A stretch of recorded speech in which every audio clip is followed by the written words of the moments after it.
자, 우리 전환길 뉴스 시청자 여러분 반갑습니다. 오늘은요, 가장 우리 시청자분들이 관심 있어 하는 세대, 바로 2030 청년 세대. 그래서 언제나 전환뉴스는 청년들을 대신한다. 전환길도 마찬가지로 내가 욕먹더라도 이들이 살아갈 대한민국은 자유롭고 보다 더 법치 공정 상식이 존중되는 그런 대한민국이 되면 좋겠다라는 심정으로 전환길 뉴스를 차렸고, 오늘은 또 2030을 얼굴을 대표하고 있는, 그리고 국민들의 지지를 받고 있는 서울대 영문과 맞지요? 중천의 이서진 우리 학생을 소개하겠습니다. 인사하십시오. 네, 안녕하세요. 저는 서울대학교 영어영문학과 이서진이라고 합니다. 서울대 탄핵반대 시국선언을 주도했었고요. 그렇죠. 그때도 이제 부정선거 연설을 했었는데, 이후에도 계속해서 뭐 기자회견이나 인터뷰나 연설을 하면서 부정선거에 대해서 알려왔습니다. 그리고 이번에 2030 부정선거 파이터즈를 만들어서 현재 활동을 하고 있습니다. 저는 이서진 씨 보면서 이런 생각이 들었어요. 제일 처음에 이제 서진 씨랑은 제가 어디 봤느냐, 세이브 코리아. 네. 거기서 이제 시우스는 대학시절 쭉 올라왔을 때, 그죠? 저는 여의도에서 세이브 네네. 그때 갔었고. 여의도 와서 그때 시우선 했던 애 중에서 서진 씨의 연설 봤어. 되게 가냘프면서 되게 진실되고 애틋하면서도 호소력이 되게 강하다, 이런 느낌이 들었거든요. 되게 호소력도 있고 역시 똑똑하다. 참 뭐 서울대라고 똑똑 그게 아니고요. 아, 참 이 청년 똑똑하고 근데 되게 순하다, 이 생각이 들었어. 딱 이미지가. 나는 근데 부정성 관련된 이해 몰랐어. 서진 씨 하는 거는. 네네. 제가 아시다시피 지난 4월 16일 날 국회에서 기자회견 했죠. 선관위에다가 요것만이라도 바꿔달라 했고, 어차피 법 개정은 대선 지금 얼마 안 남았으니까 선관위 규칙 개정 요구를 했잖아. 이영돈 PD랑 전환길이랑, 그리고 박지원 변호사 포함되어 있는 그게 공명선거정부연합에서 이렇게 했는데, 다음날 토요일이 그날이죠, 우리 그날. 네. 그날 과천에 있는 중앙선관위 앞에서 자, 그날 연설물이 이렇게 작성해 왔더라고. 제 옆자리 있었거든. 그때 네. 태양 막 뜨겁게, 태양 볕이 내리쬐을 때 그때 쭉 작성했는데 너무 제가 감동했어요. 그때 딱 뭐, 우와, 그걸 본인이 직접 쓴 거예요? 네. 와, 역시. 아유.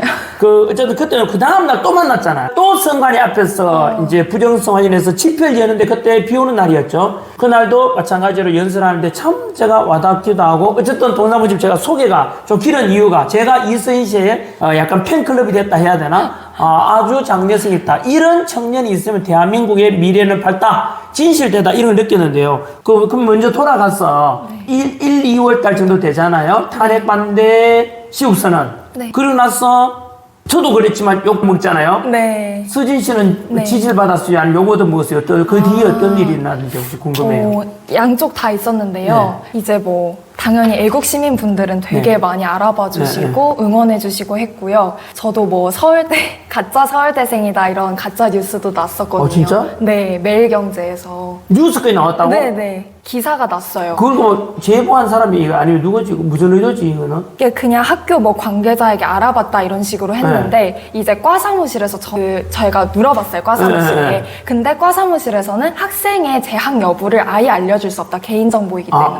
그리고 연락이 온 적도 없었다 네네. 라고 했고, 근데 이제 거기에서 가짜 서울대생, 가짜 영문과생이라고 기사를 냈고. 어디 매일경제? 매일경제. 야, 매일경제 이거는 사과를 해야 되는 일이야. 이거는 네. 사과 받았어요? 그래서 그래도 진짜? 사과를 하고 이제 몇 시간 후에 내려줬는데, 다행이다. 그동안에 그래도 꽤 많은 사람이 이미 본 거예요, 기사를. 그게 또 복사대가 또 날려주고 한단 그쵸. 말이야. 그래서 뭐 댓글에도 계속 너 가짜 서울대생 아니냐, 뭐 이렇게. 좀 전환길도 마찬가지로 해명감 이사님과 진실 밝힐 게 많아요. 야, 진짜 나도 네. 마찬가지로 어느 신문사에서도 사과도 한 받은 적 있어. 한 사람 죽이는 거라니까 그게요. 맞아요. 언론사가 얼마나 중요한지 사과 안 하는 데도 많아. 그냥 뻔뻔스럽게 있잖아요. 네. 왜냐 그걸 자존심을 생각하는 거야, 기자들은 또. 네네. 와, 가짜, 그러니까 막 음해하는 거죠. 네. 어. 그리고 뭐 또? MBC에서 그거를 이제 삭제가 됐는데, 네. 그거를 또 다시 인용을 해서. 그건 의도적이네. 네, 그건 좀 의도적이더라고요. 야, MBC. 무슨 MBC 라디오 그런 유튜브 채널이 있더라고요. 야. 거기에 이제 그 타이틀도 서울대 내란 선전 네. 이런 식으로 아예 몰고, 야. 그래서 선동 분자들이다 이런 식으로 몰아가고. 야, MBC 라디오. 네. 나도 오늘 사지만, 임마, 너 기자 그따로 하면 되냐? 야, 진짜 공공의 적이야, 공공의 적, 임마. 밥 먹고 살면서 언론이랑 해서, 임마, 세상 진실 알리는 게 우리 역할이잖아. 근데 사람 하나 그렇게 가짜 뉴스 가져다 또 그렇게 보도하고, 너희는 악마의 짓을 하고 있다고, 임마, 악마의 짓을. 공공의 적이라고, 공공의 적. 대한민국 사라져야 될 인마 원흉이라고. 너희들이 한지 너 밥 먹고 인마 사람이 인생을 살면서 남한테 선한 영향력을 주면 살아야지. 자식 보기 부끄럽지 않냐? 에이, 부끄러운 줄 알아라 임마. 인생 그따로 살지 말라고. 언론이 가장 우리나라 공공의 적의 원흉 1호야. 맞아요. 그래서 전환기 뉴스 차린 거예요. 네. 그거에 대해서 반박하고. 왜냐면은 그렇게 보도해버리면 끝나잖아. 네. 해명할 기회가 없어. 이런 억울한 사람을 내가 구해주자. 네. 그리고 진실을 알리자라고 만든 거예요. 어쨌든 MBC 이런 분들은 사과를 해야 돼. 강자의 힘을 이용해서 약자를 그렇게 함부로 보도하고 거짓말하면서 상처 많이 받았겠다. 좀 미안. 괜찮아요. 괜찮습니다. 그래도 꿋꿋하게 그만 이제. 네, 네. 뭐 저랑 신세가 비슷하게 하면 그 서울대에서 맞고 그죠? 예, 그 다음에 묻고 싶은 거는 또 탄핵 정부에서 이제 시국 반대 주장하다가 부정선거 지금 그쪽으로 뭐라고? 맞아요. YEFF 코리아 지금 뭐예요? 네, 저게 그 약자인데 네. Youth Election Fraud Fighters. 뭐라고? Youth 그러니까 그 2030을 youth로 번역을 해서 유스. Election Fraud 그러니까 Election? 부정선거. 일렉션은 선거잖아. 네, 선거 사기. F는? 정확히 말하면 F Fraud. Fraud? F Fighters. F는 파이터고. 네, 파이터. 는 유스 일렉션 프라우드. 네. 프라우드가 사기라는 뜻이야. 그 다음에 파이터. 네. 읽을 때는 어떻게 예프라고 읽나? 예프? 그래서 그냥 우리끼리는 예쁘라고 해요. 예프. 말 되네요. 네. 동남 오시면 제가 영어를 잘 못해서 죄송합니다. There is no royal road to learning English. 영어에는 왕도가 없다. 내 이야기 나오면 좀 해줄까요? 네. 그 PD님 저 잠깐 가셔가지고 내 수학 책 갖다 줘. 대운 수학. 제 이야기에서 죄송합니다. 말 나온 김에. 네. 그 제가 수학을 못해서 서울대를 못 갔어. 그 다음에 영어는 참 잘했네. 영어는 you are a girl, this is blackboard. 영어는 반복만 하면 누구나 잘할 수 있고. 그래서 나는 머리가 그렇게 좋진 않기 때문에 반복하면 되는 건 할 수 있었어. 영어 단어 쓰고 다 외우고 하니까 영어는 잘 됐거든. 네. 근데 수학의 벽을 못 넘었어. 근데 내 수학 포기했느냐 그건 아니야. 땡큐 뭐 했는지 알아요? 우와, 진짜 많네요. 야, 서울대 못 간 이유는 수학 지난길에 못해서 그런 게 아니고 네. 수학 정석 잘못됐다 이래가지고 내가 원래 그 뒤로 출판사를 차렸거든. 물론 다 부도났지만은 네. 내 학원 사업, 출판 사업 다 망했어. 그 빚더미에서 한 10년 내가 신부자 생활했는데 네. 부도나는 이유가 뭔데? 그때 내가 가르친 감이 사회탐구 영역이라 가지고 네. 그거는 수능 체제가 7차 교육 과정으로 바뀌면서 6차 이제 7차로 바뀌면서 네. 내가 가르치는 과목 비중이 10분의 1토막이 난 거야.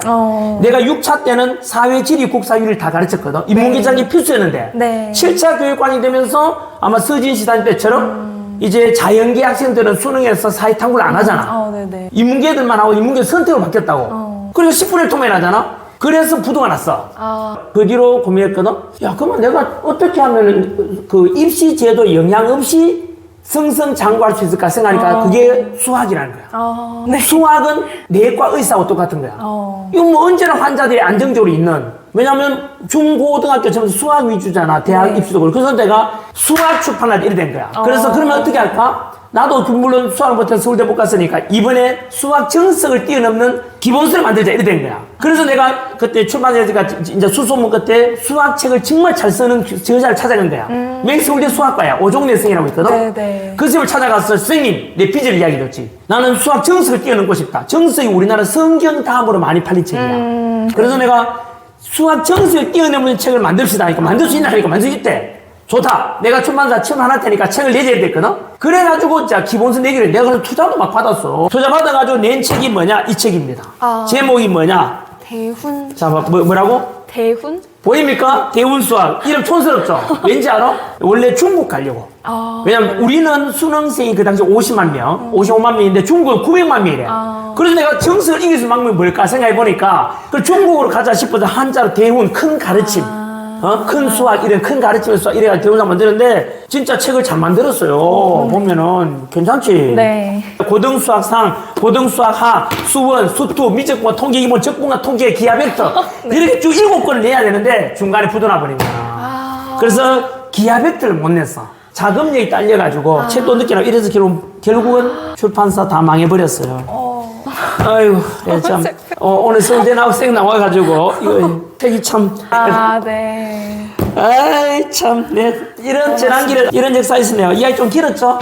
갑자기 제가, 원래는, 오늘 제가 괜히 사실은 서진 씨 오기 전에 그냥 화가 난 상태였어. 어젯밤에 이제 혼자서 이렇게 생각하다 보니까 좀 지치는 거야. 나도 좀 혼자잖아. 조직이 없잖아. 어제 저녁에는 또 막상 이런 생각이, 왜냐하면 어제까지가 원래 답변 오기로 했잖아. 네, 선관위 답변도 안 오지요. 네. 그래가지고 그 면담 요청해놨는데 이 시간까지도 답변이 없거든 지금. 그래가지고 야 선관위에서 이마저도 못 들어주나 생각이 들어가지고 진짜로 공명성할 의지가 없구나. 네. 자괴감도 막 들은 거야 어젯밤에. 네. 그런데 어제 저녁에 아까 말씀드린 대로 선관위에서 답변도 안 오지 이래가지고 제가 막 지쳐가지고 네. 했는데 그래도 서진 씨 보니까 내가 아까 좀 웃을 수가 있게 됐거든. 이런 청년에서 다행이다라고 생각했고, 그럼 서진 씨는 왜 그 부정선거 여기에 파이터즈에 꽂혀가 이렇게 됐는지. 아, 네. 제가 처음 부정선거에 대해 좀 알게 된 것은 네. 2022년 대선 때 2022 윤석열 대통령. 그게 아니라 그쵸. 그때 네. 소쿠리 투표면 네네네. 소쿠리 투표. 있었고 CCTV가 없는 방 아니면 CCTV를 가린 방에 막 투표함들이 발견이 그렇죠, 되고 그렇죠. 막 네, 이재명이 이미 찍혀 있는 네. 표가 그냥 들어 나오고, 이런 일들이 네. 있었잖아요. 그래서 네. 한번 그때 막 크게 이슈가 됐었을 네, 때 맞아요. 저도 선거에 되게 문제가 많구나라는 걸 처음 인식은 하고 있었고 네. 근데 그것을 잊고 있었어요. 네. 잊고 있다가 작년 여름에 우연히 그 카르텔 뭐였죠? 아 맞아. 그. 네. 왜 더 카르텔? 더 카르텔. 유튜브 있죠. 네, 그냥 유튜브를 이렇게 보다가 네. 그걸 다큐멘터리를 보게 된 거예요. 네. 근데 그거를 보고 정말 충격을 받았고 제가 알고 있던 어떤 세상이 다 부정되는 그런 느낌인 네. 거예요. 그래서 처음에는 정말 설마 이 정도일까? 어떻게 선거를 사기를 친다는 게 믿기지가 않잖아요. 너무 비현실적이니까 안 믿겼거든요. 네. 그래서 제가 막 찾아봤어요, 이것저것. 그래서 공병호 선생님의 네. 도둑놈들이라는 책이 있는데 네, 맞아요. 그것도 막 읽어보고 그 다음에 국정원 점검 결과에 대해서도 막 찾아보고 했는데 네. 그게 너무나 다 현실인 거예요. 현실이죠. 위조 투표지가 다 발견이 되고 네. 말도 안 되는 통계가 계속해서 나왔고 이런 것들이 현실이란 걸 알게 됐어요. 그래서 정말 충격을 받았는데 제가 또 더 충격을 받았던 것은 그래 부정선거는 그렇다 치고 이렇게 문제가 있으면 사법부에서 바로 잡아줘야 되잖아요. 그렇지. 근데 사법부에서 그거를 계속 회피를 하고 있는 거예요. 네, 맞습니다. 180일 내에 판결을 해야 되는데 그걸 싹 다 무시하고 800 며칠 동안에 계속 미루고 질질 끌고 증거조사도 못하게 하고 이런 것들을 보면서 그게 저는 너무 충격이었던 거죠. 충격이죠. 그리고 이렇게 큰 일이 대한민국에 있는데 언론은 왜 이렇게 침묵하지? 네, 언론은 이렇게 조용하고 아무 일도 없는 것처럼 이렇게 돌아가고 있다는 것이 너무나 저는 충격을 받았던 거예요. 네, 그래서 그때 이제 처음 알게 됐고 사실은 그러고서 저는 또 잊고 있었어요. 네. 그 문제를. 왜냐면 그냥 공부하느라 그렇지. 바빴고 네. 학교 다니느라 바쁜 상황이었어요. 근데 그러다가 이제 계엄이 터졌던 거죠. 아. 그래서 처음에는 이제 약간 혼란스러웠죠, 저도. 네. 물론 이제 공감은 하고 있었어요. 이제 윤석열 전 대통령께서 네네, 말씀하신 어떤 그런 반국가 세력 이런 것에 공감은 했지만 그래도 계엄까지 할 정도였는가 뭐 다른 이유가 있을 것 같은 거예요 뭔가. 그래서 그런 다음에 이제 스카이데일리에서 기사가 났죠. 그렇죠, 그렇죠. 이게 성동격서였다. 네. 이제 시선을 저쪽으로 국회로 돌리고 네, 선관위에 더 많은 그 네. 군인들이 투입됐죠. 네, 온갖 여론조사 기관이며 선관이며 다 들어갔잖아요. 그래서 그걸 알게 되고 저는 바로 너무나 그때 감동을 받은 거예요. 왜냐면 이제 부정선거에 조금이라도 관심이 있었던 분들은 알 수 있으실 텐데 이게 우리나라의 사법부 구조 내에서는 네. 부정선거를 밝히는 게 사실상 불가능해. 네, 불가능하잖아요. 네. 선관위원장이랑 대법관 같고 한통속이니까. 네네. 뭐 압수수색도 할 수 없게 되어 있고 같은 편이니까요. 그러니까 심판과 선수가 같은 그런 네. 구조고 그런 상황 속에서 우리나라의 원래 구조 속에선 불가능하거든요. 그렇기 때문에 윤석열 대통령이 이렇게 했구나라는 걸 그때 알게 된 거죠. 이제 그때부터 저는 이제 부정선거 문제에 대해서 저도 가만히 있을 수가 없더라고요. 전에는 혼자 알고 있었지만 이제는 이걸 더 많은 사람한테 알려야 되겠다. 이런 마음이 들어가지고 그때부터 이제 부정선거 제가 조금 부연 설명드리면 우리 시청자 여러분 원래 선거법에 대한 그 사법부의 그 판결이라 해야 되나요? 네. 그거는 원래 180일 안에 선거 관련돼서 부정선거에 대해서 고소 고발은 180일 안에 원래 선고를 해야 돼요. 네. 그죠? 네. 단심이 있죠. 선거법도. 네. 그런데 대법원에서는 그걸 어겼어요. 180일이 아니라 몇 년째 계속해서 판결 안 해요. 자, 이 말은 뭐죠? 사법부하고 대법원하고 선관위가 한 통속이라고 봐야 되죠. 왜냐하면 우리가 억울하니까 빨리 판결해달라 하는데 판결을 안 해버리잖아. 안 했다는 거. 맞아요. 자, 그러면은 왜 그러면 선관위와 우리가 고소를 했는데 선관위에 대해서 첫째 다 패소를 하거든? 150건 다 패소야. 네. 150대 빵이야. 네. 앞으로 1500대 빵이 될 거야. 이대로 놔두면. 왜요? 내가 부정선거 의혹이 있다, 잘못됐다, 고소하게 된 피고소인이 바로 중앙선관위원장이에요. 중앙선관위원장이 대법관을 겸직해. 지방선관위원장은 지방법관 판사가 겸직해. 이 말은 선관위도 사법부 판사, 그리고 사법부도 판사, 전부 다 같은 한 통속이랄 뜻이에요. 그러니까 심판이 선수를 띄고 있으니까 내가 아무리 고발해도, 고소 고발해도 선관위원장이 곧 법관하고 한 통속, 같은 통속이니까. 네. 두 번째, 이준석이가 지난길 보고 TV 토론하자 그랬거든. 내가 부정선거 있을 수 있다 하니까 이준석이가 내보고 부정선거는 없다, 음모론을 믿고 있는 지난길이랑 TV 토론하자 했는데 그때 이준석 번에 그 말했지. 이준석은 하버드 되는 할지 몰라도 고등학교 지식도 없다고. 왜?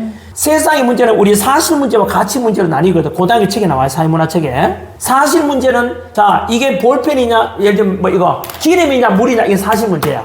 자, 그런데 지금 연금 문제를 어떻게 할래에 대해서 이거는 가치 문제야. 가치 문제를 토론이 필요해요. 왜? 얻은 게 옳은지 그런지를 알아야 되니까 토론을 통해서. 하지만 기름인지 물인지는 이거는 TV 토론 주제가 아니죠. 왜? 네. 도살보면 되니까 이거는 네. 물인지 마셔보면 될 거 아니야. 물인지. 네.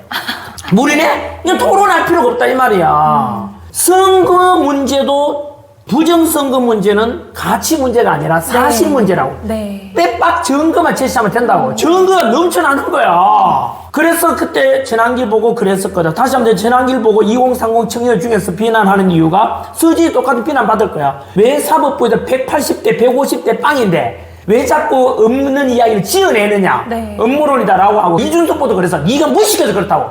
증거가 있는데 왜 이걸 부정하냐? 증거가 있는데 증거가 있냐고. 넘치는 않다니까. 대표적인 게 형상기억종이 그 선관위에서도 삭제했잖아. 쪽팔려가지고. 네. 형상기억종이 이건 2030 청년들 알려져 있잖아. 보통 투표용지 길잖아. 한 번이든 접등하리 이래가지고 모아가지고 투표 넣는데 이거 그러니까 투표용지가 발견됐는데 많은 끝짜리 5만짜리 신권 다발처럼 그런 게 발견됐잖아. 그런데 왜 이런 게 있을 수 있냐? 이거는 새로 집어넣은 거 아니냐 하니까 선관위에서 투표용지는 원래 형상기억종이라서 집어넣어가 투표 기표했더라도 나중에 되면 정상으로 펴진다 이거야. 그런데 실질적으로는 그렇게 있을 수 없는 게 이게 신권 다발처럼 그래도 이만큼이 다 전부 다 빳빳했잖아. 그 될 수 없는 이유가 그 실제 실험해봐. 형상기억종이를 있을 수가 없대. 종이 전문가들이 다 이야기하는 거야. 네. 자, 한 번 더 그래서 시청자 여러분 아직도 부정선거 음모론이라면요 공부 좀 하라고. 누구나 처음에는 다 음모론이라 했다니까. 나도 그랬으니까. 알고 선관위 조사하겠습니다라는 게 정상이잖아. 네. 선희 씨, 뭐 문제가 많은 것 같아? 이러면, 그래요? 그럼 제가 한번 살펴볼게요. 라고 하는 게 정상이잖아. 그럼요. 당신 말하지 마. 라고 하면 그게 이상한 거잖아. 네. 하여튼 그런 현상이 대한민국에 일어나고 있고요. 그 다음, 그래서 전환기 우리 이야기 속에 나왔지만 사법부와 선관위가 한편입니다. 네. 같은 다 판사고 또 더 충격적인 게 지난 2월 달에 선관위의 부정비리가 1200건, 네. 878건이 이제 비리가 있는데 그 감사원이 감찰했는데 헌법재판소 한참 민감할 때 헌법재판소에서 말하기를 감사원이 선관위를 감찰하면 안 된다. 맞아요. 네. 독립된 헌법기관을 왜 감사원이 감찰하느냐? 네. 라고 헌재가 이야기했잖아. 충격이죠? 왜 그럴까? 자, 국민 여러분 아셔야 됩니다. 아는 만큼 판단하게 되죠. 그 헌법재판소 지금은 이제 문영배와 이미선이 나갔지만 그때 그 당시에 8명 중에서 6명이 선관위원장 출신이야. 한 번 더 말씀드릴까요? 헌법재판관 6명이 선관위원장 출신이야. 자기들이 저지른 비리가 또 드러날 수 있잖아. 또 한 통속인 거야. 그래서 결국은 봐요. 지난길에 선관위 고발하니까 민주당이 고발했고 네. 지난길에 헌법재판소를 비판했는데 민주당이 또 고발했어. 네. 결국은 뭐가 한 통속이냐? 선관위, 헌법재판소, 그리고 민주당 요 세 개가 딱 거미줄이 돼서 딱 끌려 묶여져 있는 거야. 다 한 통속이란 뜻이잖아. 아니면 민주당 말해보라고. 그래서 저는 거기다가 이제 곧 내통속 됩니다. 네. 만약에 대법원에서 저런 합의체를 돌려서 빨리 이재명을 이미 재판 진행 안 됐는데 벌써 무죄라고 돼 있다 했잖아. 박지원이가 그 말했어. 결정해놨대. 네. 그러면 이제 사통 중에 하나야. 이미 대법원, 선관위, 헌법재판소, 민주당 전부 다 한 통속인 거야. 네. 대한민국에는 거대한 이 카르텔 형들에서 결국은 뭐냐, 힘있고 이런 사람 다 한 통속이, 결국은 우리처럼 힘없고 돈 없고 이런 사람은 다 나가서 뒤져보라. 이게 대한민국이야. 법치가 어딨어? 자, 이제 우리 이제 서진 씨 이야기 좀 들어보죠. 그러면 이제 서진 씨 입장에서는 음모론이 아니고 이게 진짜로 네. 서진 입장에서 한번 해봐요. 그럼 많은 음모론이다, 증거대발 하잖아요. 네. 한번 몇 가지 한번 말씀해 주시죠. 일단 이제 부정선거가 음모론이 아닌 명백한 이유 첫 번째가 국정원 점검 결과거든요. 근데 선관위는 스스로 자기가 뭐 부정선거 관여하지 않았다고 하고 당연한 겁니다. 자신의 범죄를 자기 입으로 진술할 수는 없는 거죠. 그래서 근데 국정원에서 점검을 해보니까 선관위의 보안 점수가 31.5점인 거예요. 스스로는 100점을 줬거든요. 근데 실제로 해보니까 31.5점이었던 거예요. 그런데 어떻게 선관위의 말을 믿을 수가 있겠어요? 그리고 이제 여러분도 잘 알고 계시겠지만 외부 감시를 받지 않으면 그 조직은 부패할 수밖에 없잖아요. 그런데 지금까지 얼마나 많은 그런 부정 채용 있었으니까 1200건, 이번에 또 드러난 878건. 그러한 어떤 정말로 제가 드는 생각은 보세요. 연필으로 채점을 하라고 합니다. 왜냐면 나중에 그 특혜 받을 사람에 의해서 그걸 지우개로 지우고 다시 점수를 줘야 되니까. 이런 식으로 채용에 있어서도 이렇게 쉽게 바꾸는 사람이 표는 못 바꿀 것 같습니까? 저는 그래서 부정선거를 음모론이라고 하는 사람들을 보면은 약간 너무 의문인 게 이 세상을 천사들의 세상이라고 착각을 하고 계신 것 같아요. 그렇게 저는 이제 우리나라에서는 부정선거라고 표현을 하지만 사실 미국에서는 선거 사기 이렇게 표현을 그게 한단 맞네. 말이에요. 네, 그래서 공병호 선생님이 이제 책에 쓰셨던 내용인데 네. 공감이 되더라고요. 선거 사기죠. 선거 사기다. 이권이 있는 곳에는 사기가 일어날 수밖에 없어요. 누군가는 그 엄청난 막대한 이권을 위해서 사기를 친단 말이에요. 선거는요, 정말 무엇과도 비교할 수 없는 막대한 이권을 가져다 줍니다. 왜냐하면은 표를 얻어서 자기가 그 자리에 앉게 되면은 국회의원이 되면은 얼마나 많은 권력을 쥐게 되고 얼마나 많은 경제적인 어떤 기회를 얻게 됩니까? 엄청난 이권이거든요. 그렇기 때문에 선거에도 사기가 일어날 수밖에 없는 겁니다. 그런데 이것을 왜 음모론이라고 하시는지 이해가 안 되는 거고, 그 다음에 또 실제로 선관위 보안 점검을 해보니까 이제 윤석열 대통령님도 말씀을 하셨죠. 어떻게 이렇게 선거를 관리하는 시스템이 엉터리일 수가 있냐. 이렇게 엉터리인데 어떻게 국민이 신뢰할 수가 있겠냐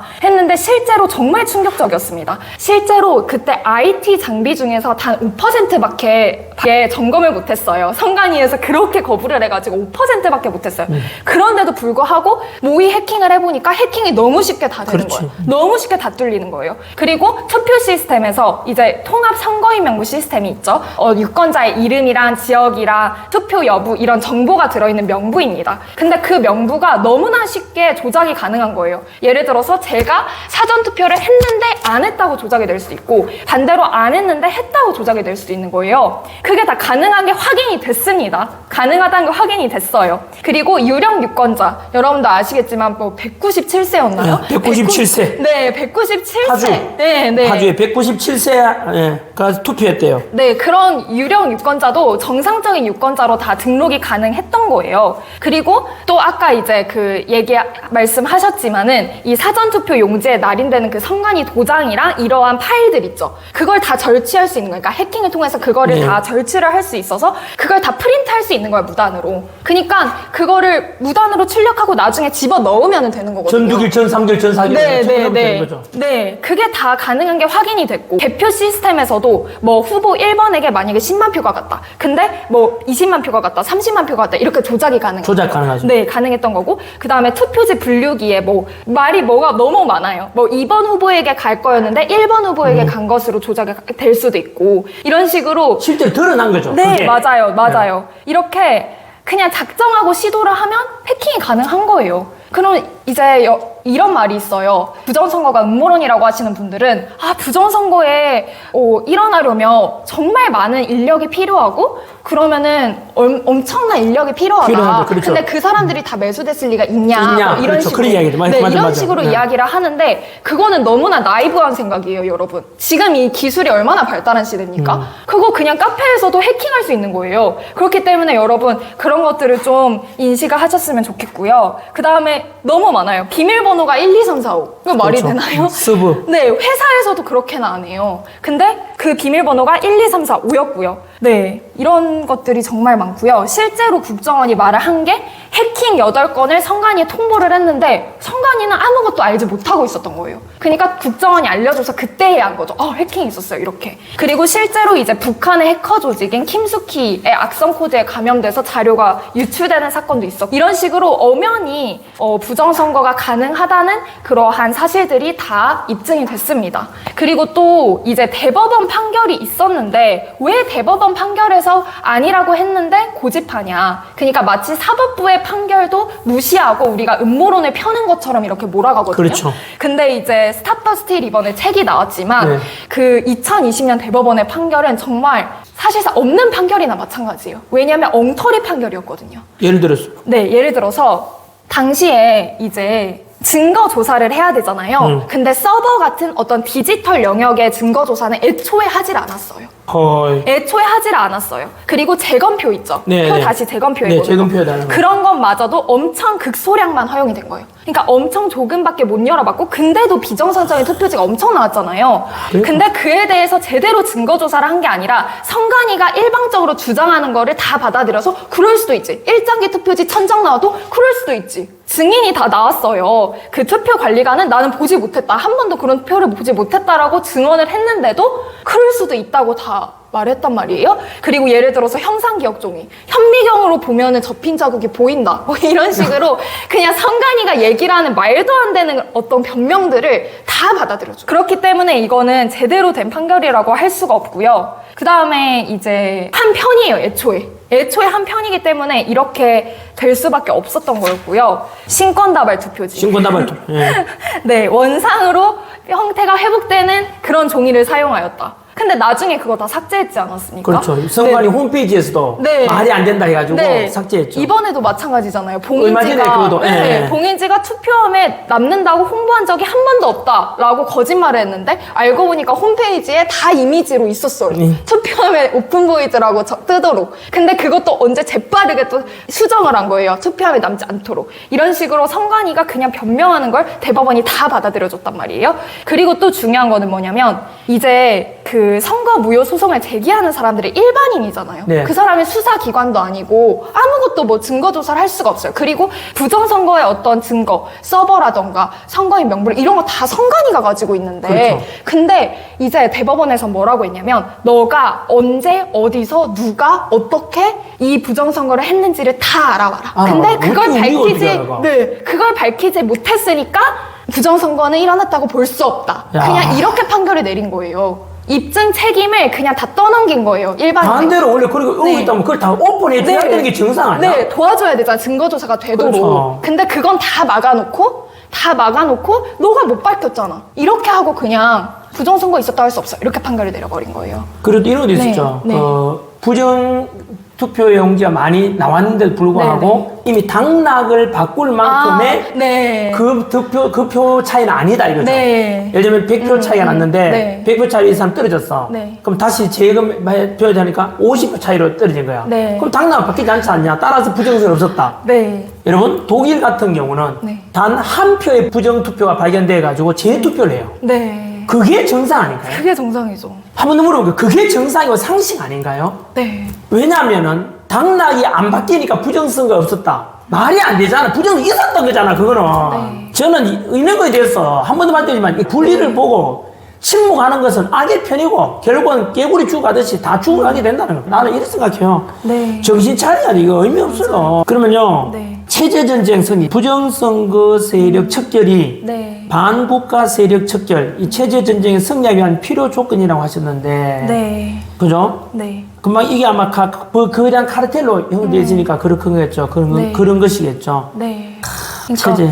이거를 말씀드린 이유가 네. 사실 많은 2030들이 어떤 반국가 세력을 척결해야 된다라는 생각을 네. 강력하게 가지고 있거든요. 네. 예를 들어서 중공이라던가 북한에 대해서 간첩에 대해서는 굉장히 분노하고 있어요. 네. 그런데 이제 부정선거에 대해서는 그렇게까지 분노하는 학생이 많지는 않은 것 같은 그렇죠. 거예요. 제 주변에 봐도. 맞아요. 그래서 저는 이것을 말씀드리고 싶은 게 반국가 세력이 권력을 잡게 되는 수단이 부정선거 부정선거인 거잖아요. 그렇지. 부정선거가 아니면 그렇게까지 민주당이 많은 의석수를 차지해서 거대 야당이 돼서 입법 폭출을 하고 할 수 있었을까요? 그렇지 않거든요. 그래서 그 반국가 세력이 사용하는 핵심 무기가 바로 부정선거다. 맞습니다. 그리고 그 부정선거를 통해 집권을 해서 입법 폭출을 하고 이런 식으로 해서 행정부를 마비시키고 대한민국을 전복시키려고 하고 계속해서 어떤 공산화를 시키려고 하잖아요. 그렇죠. 그들이 추구하는 어떤 입법과 정책과 이런 것들이 계속해서 자유민주주의 체제를 파괴하고 예. 공산화 쪽으로 계속 가려고 한단 말이에요.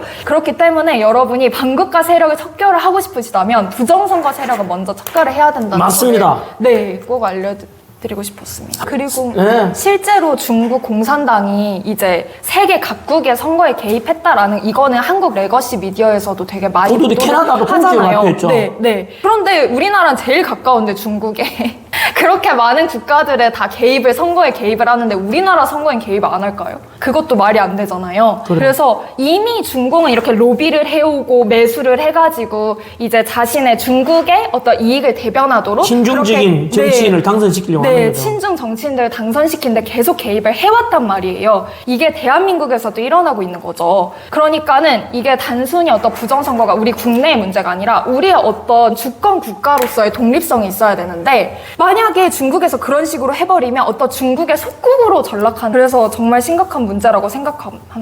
제가 이런 말씀 드렸죠. 이상하게 대한민국에 부정선거라는 말이 금기시돼요. 맞아요. 언론에서도 재난기리와 부정선거 이야기하는 순간 네. 거구론자, 음모론자를 몰아쳤거든요.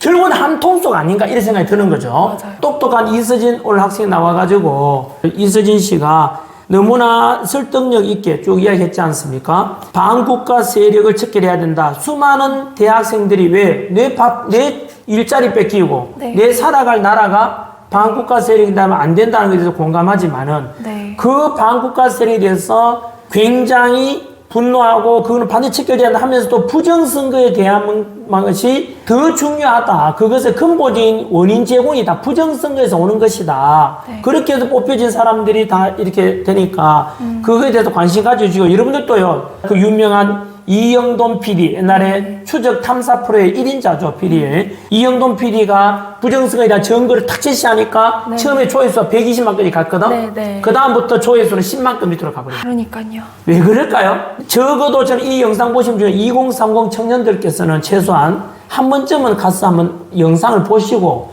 왜 그럴까에 대해 저는 공감해 주기 바랍니다. 왜냐하면 이것이 곧 다가올 6월 3일 대선에서 여러분 의지와 무관하게 선거림이 판이 짜여져서 될 수 있습니다. 아까 말드렸죠? 야, 저보도 그래요? 처음에 저보고 욕하는 사람들이 전환길이가 야, 부정선거 있어줬다고 이야기하거든. 그래, 저는 전산을 하지 말고 수작업으로 다 하자. 이걸 이야기했고, 대만처럼. 네. 대만처럼 그 자리에서 투표하고, 투표 시간 끝나면 그 자리가 개표장으로 바뀌고, 투표함 이동 없이 그 자리에서 집계가 되잖아요. 그것처럼 우리도 그렇게 하자. 전산을 하지 말자. 전산은 깜깜이가 되잖아. 모든 국민이 누구나 알기 쉬운 방법으로 투표를 해야 된다. 이렇게 돼 있어요. 네. 왜냐하면 투명하게 하기 위한 의도겠죠. 대만도 독일도 그렇게 하는데 우리나라는 전산을 해가지고 지금 네. 의혹이 있잖아. 사전 투표도 없는 걸 해놨다고 지금. 네. 그래서 이런 거에 대해서 그 당시에도 재난길에 이야기할 때, 야, 많은 투표자 개표할 때 수만 명이, 수백 명이 그 체육관 같은 데서 다 표 분류하고 하는데 그게 부정성이 있을 수 있냐, 임마. 네. 수작업을 하고 있지 않냐. 라고 하는데 네. 재난길도요, 그거 몰라서 이야기하겠어요? 언론에서 그렇게 말해버리는 거예요. 맞아요. 재난길은 무식한 모르고 있다. 그 많은 사람들이 지켜보는데 뭐 부정선이 제가 말하는 부정선이 그게 아니고요. 아까 말씀드린 대로 바로 사전투표 용지 자체가 이미 예, 도장 안 찍힌 용지가 배부된다는 것이고 네. 전산화라는 것은 많은 사람들이 안 보는 곳에 이루어져요. 맞아요. 제가 그 말 했어요. 야, 부정선거를 그 많은 강당에 다 보고 있는데 바보냐? 누가 거기서 부정적을 하겠냐고. 우리가 말하는 건 그게 아니라고. 그렇게 네. 이야기해도 어쨌든 언론에서는 그래요. 부정선거에 대해서 왜 그렇게 그만 금기시할까? 거기에 답이 있다는 거예요. 모든 것의 시작, 그 카르텔의 시작 자체가 선거에 네. 그 다음에 시간이 우리 다 돼가는데요. 네. 이제 예프. 네. 예프 활동하면서, 이제 2030 청년들에게 더 하고 싶은 말씀, 그리고 네. 뭐 부방대, 부정선거 방지 대책위원회인가요? 네. 부방대 가입하라는데 그 이용 청년 하고 싶은 말씀 좀 해주십시오. 네. 저도 최근에 신경을 조금 말씀을 드리자면 사실 탄핵 선고가 있고 나서 정말 많은 분들이 충격을 받았을 거라고 생각해요. 저도 주변에 보면은 굉장히 충격을 받고 침체되어 있는 분들이 제 친구들도 많이 있어요. 저도 정말 충격을 받았거든요. 근데 지금 우리가 체념을 하면 안 되고 지금 우리가 그럴 때가 아닙니다. 무기력해 있을 때가 아니고 우리가 좀만 더 힘을 내서 싸워야 되거든요. 근데 저는 요즘은 너무 간절해서 저도 그냥 가만히 있어도 눈물이 막 나요. 왜냐면 이제 예프 회원들이 엄청 열심히 어떻게 하면 부정선거에 대해 알릴 수 있을까? 이거를 너무나 머리를 싸매고 고민을 하면서 맨날 영상을 만들고 막 이런단 말이에요. 근데 저는 그 분들이 열심히 할수록 되게 슬픈 마음이 드는 게 사실 그렇게 2020년부터 싸워오신 분, 물론 그 전부터도 있고요. 2020년부터 싸우신 분들이 너무 많아요. 그리고 2020년에도 블랙 시위가 있었어요. 그래서 그때 블랙 시위라고 해서 수많은 청년들이 나와서 이제 그 4.15 그 부정선거에 대해서 말을 했었단 말이에요. 근데 이제 그 레거시에선 그걸 다 덮어서 그런 일이 있었는지조차 우리는 잘 모르고 있었단 말이에요. 우리도 혹시 노력이 헛되게 되면 어떡하나 이런 두려움도 들지만 저는 이제는 슬프지 않은 게 잘못된 게 있으면은 싸워야 되는 거 아닙니까? 그게 그렇죠. 현실적으로 어떻게 될지는 생각하지 말고 이게 현실적으로 불가능하지 않느냐. 그러니까 제 아는 사람 중에도 말하는 게 이 카르텔이 너무 거대해서 그동안 수많은 변호사님들, 전문가들도 싸워왔지만 소용없었지 않았냐. 근데 우리는 일개 학생이고 일개 학생인데 우리가 싸운다고 뭐가 달라질까? 하지만 그 어떤 현실적으로 어떻게 될지와 상관없이 우리는 이 거짓과 불의와 맞서서 싸워야 된다고 생각하고요. 만약에 지금 타협을 해버리면 나중에도 똑같이 타협하게 되어 있는 거잖아요. 그러니까 우리가 뭐 좀 무모하고 그래 보일지라도 우리가 끝까지 써야 되고 아까 이제 전한길 선생님도 말씀하셨지만 우리가 부정선거 문제 해결하지 않으면 조기 대선 그냥 이미 짜여진 판이고 이미 결과가 정해져 있는 겁니다. 이재명 후보로.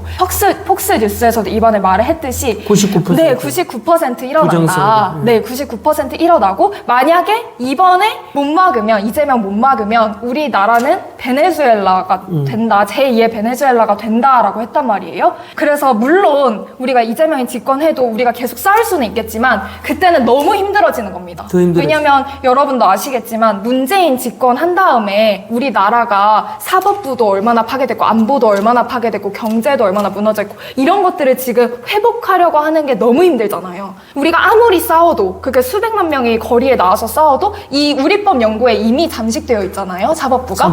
이게 정말 회복하는데 너무 힘들단 말이에요. 근데 만약에 또 이번에 이재명 후보에게 넘어가게 된다? 그러면은 이 부정선거 문제를 밝히는 게 너무 힘들어집니다. 그래서 네, 꼭 예프에도 가입해 주시고 부방대에도 가입해 주셔서 이거 한 말씀만 드리자면 그동안 어르신 분들이 거의 부방대에 회원이시다 그렇죠. 보니까 이제 체력적으로 힘이 드시기 때문에 중간에 이제 자리를 떠나시는 거예요. 그러면 그때 또 이제 틈을 타서 부정선거 할 수가 있거든요. 그래서 이제 건장한 여러분 청년분들께서 부방대에 많이 가입을 해주셨으면 좋겠습니다. 부방대 그리고 예프 네. 유튜브 채널 있나요? 네, 있습니다. 아 그리고 그냥 예프 이거요. YEFF 그 다음에 코리아. 마지막으로 네. 그 5월 1일에 우리가 예프에서 서울대에서 오후 2시에 그 시연회 반박회를 열어요. 그러니까 최근에 성관위에서 투개표 절차 시연회가 있었잖아요. 네네. 근데 거기에서 이제 너무나 제대로 해명을 그렇죠. 안 하고 막 다 넘겼단 말이에요. 그것에 대해서 우리가 각 절차마다 변호사님들께서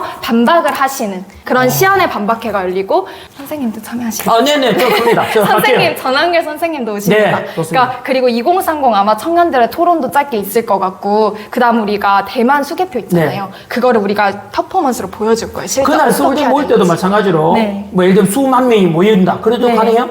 그럴 수 있잖아. 수만 명? 그 장소가 근데 그렇게 어디 동영상으로라도 예프 들어가면 이제 알 수 네, 있죠? 장소까지도? 네, 오케이. 저희가 꼭 공지를 하겠습니다. 네, 그래요. 자, 여러분, 우리 이 방송도 그렇고, 현재 대한민국을 바꾸시는 것은요, 대통령도 못 바꿨습니다. 잘렸잖아요, 한마디로.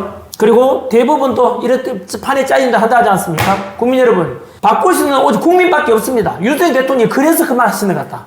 믿을 수 있는 건 국민밖에 없습니다. 네. 청년밖에 없습니다. 라고 했는데, 네. 우리가 바꿔야 됩니다. 아무 힘 없고 돈 없고, 그렇지만 우리가 주권을 가진 국민, 주인 아닙니까? 주인. 우리가 한번 힘을 합쳐 주십시오. 주변 사람들한테 많은 영상 권해 주십시오. 반드시요. 자, 감사합니다. 오늘 나와주셔서 고맙습니다. 감사합니다. 하여튼 예, 힘이 납니다. 그래서 예.